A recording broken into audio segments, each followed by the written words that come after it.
बशारुल असद हुकूमत की बाक़ियात का खात्मा। शाम में बशारुल असद की हुकूमत का तख्ता पलटने के बाद बड़ी तब्दीलियां। नई हुकूमत ने सख्त फैसले करना शुरू कर दिए।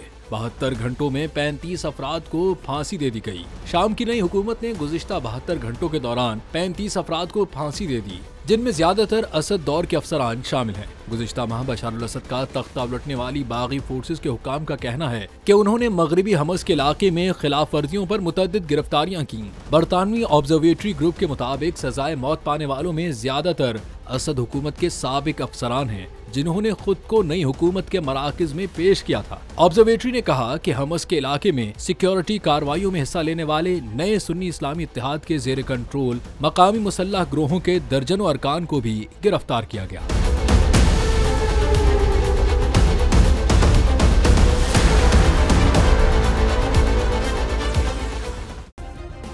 सब्सक्राइब करें और बेल दबाएं ताकि कोई खबर रह न जाए।